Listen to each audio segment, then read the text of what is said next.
भाई सोचने वाली बात है कि ये लोग इतने बेखौफ होके ऐसे स्टंट कर रहे हैं, क्या इनको अपनी जान की थोड़ी सी भी परवाह नहीं है, या फिर ये इतना आसान है कि कोई भी इसे इतनी आसानी से कर सकता है। आज मैं आपको बताऊंगा 3D एनिमेशन की हेल्प से इस मौत के कुएं के राज के बारे में ये जादू है या फिर इसके पीछे कोई साइंस छिपी हुई है कि आखिर ये कार गिरती क्यों नहीं है। इसमें जो स्टंटमैन अपनी जान पर खेलकर आपको अचुभित कर देते हैं, ये बहुत ही वेल स्किल लोग होते हैं।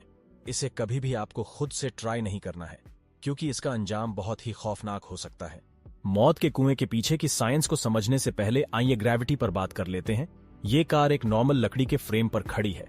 इस सिचुएशन में कार संतुलन की अवस्था में है, मतलब यह कि कार अब किसी भी डायरेक्शन में मूवमेंट नहीं कर रही है।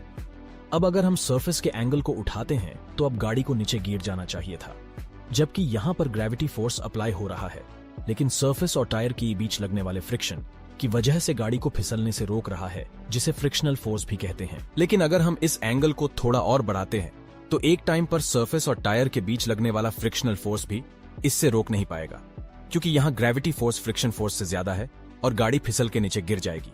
और अगर सरफेस 90 डिग्री पर हो तो गाड़ी सरफेस पर टिक भी नहीं पाएगी। ऐसी सिचुएशन में गाड़ी को सरफेस पर टिकने के लिए फ्रिक्शनल फोर्स को बढ़ाना होगा। फ्रिक्शनल फोर्स को बढ़ाने के दो तरीके हैं। पहला है म्यू की वैल्यू को बढ़ाकर और दूसरा आर की वैल्यू को बढ़ाकर। म्यू की वैल्यू को बढ़ने का मतलब है सरफेस को खुरदरा बनाना। लकड़ी और टायर की म्यू की वैल्यू नॉर्मली 0.5 से 1 के बीच ही होती है, जो कि आप एक हद से ज्यादा नहीं कर सकते। लेकिन इसी स्थिति में अगर हम चाहे सरफेस को कितना भी खुरदरा बना लें, लेकिन गाड़ी दीवार पर नहीं टिक पाएगी। लेकिन आप आर की वैल्यू को बढ़ा सकते हैं।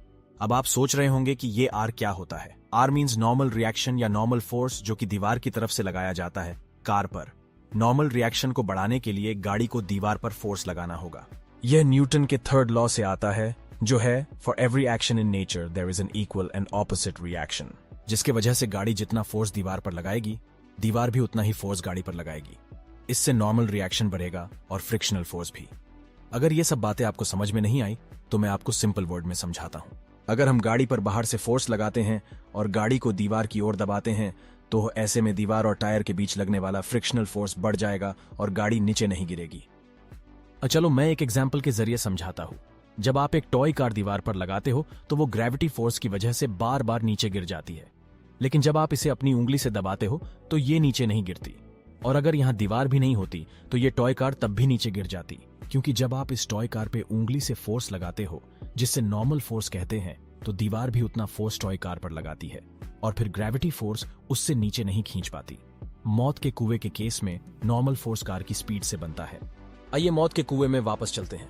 अभी तक आपने समझा कि अगर गाड़ी को फिसलने से बचाना है तो गाड़ी को दीवार पर फोर्स लगाना होगा, लेकिन अब बात यह है कि ये फोर्स आएगा कहां से। इसका आंसर है सेंट्रीफ्यूगल फोर्स। अब आप कहेंगे सेंट्रीफ्यूगल फोर्स क्या है? तो सिंपल वे में अगर मैं आपको बताऊं तो जब भी कोई भी ऑब्जेक्ट किसी सर्कुलर पैथ में घूम रही होती है तो वो सेंटर से दूर जाने की कोशिश करती है, जिसके कारण एक फोर्स लगता है। इससे सेंट्रीफ्यूगल फोर्स कहते हैं। यह फोर्स गाड़ी द्वारा दीवार पर लगाया जाता है, जिससे गाड़ी फिसलने से बचती है। इससे यह सभी फोर्सेस को स्टंटमैन अनजाने में ही बैलेंस कर रहा होता है। आखिर आप कहेंगे कि कितनी स्पीड होनी चाहिए मौत के कुएं में कि बाइक नीचे ना गिरे? तो इसका फार्मूला होता है फिजिक्स में V = √G/R। तो मान लेते हैं कि मौत के कुएं का रेडियस 10 मीटर और G means gravity of earth.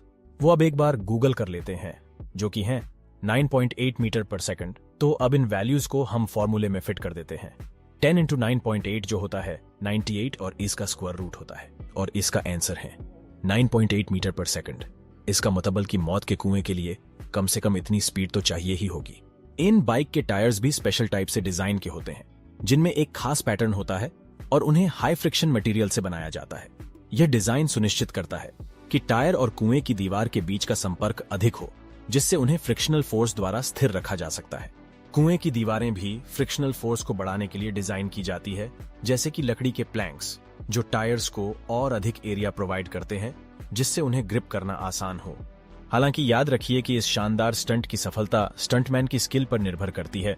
उनके सालों की एक्सपीरियंस, स्पीड और बैलेंस को सही तरीके से कंट्रोल कर पाना और फिजिक्स एलिमेंट्स को समझ पाना ही उन्हें इस मौत के कुएं के अंदर बेहतरीन बनाता है। तो अगली बार जब आप मौत के कुएं का शो देखें तो याद रखना कि ये कोई जादू या अतिरिक्त शक्ति नहीं है, बल्कि सेंट्रीपिटल फोर्स और फ्रिक्शनल फोर्स के अजीब रिश्ते हैं, जो बाइक या कार को ग्रेविटी के विरुद्ध में रखते हैं। तो दोस्तों, उम्मीद है वीडियो पसंद आई होगी। अगर आपको और भी अमेजिंग कंटेंट चाहिए तो सब्सक्राइब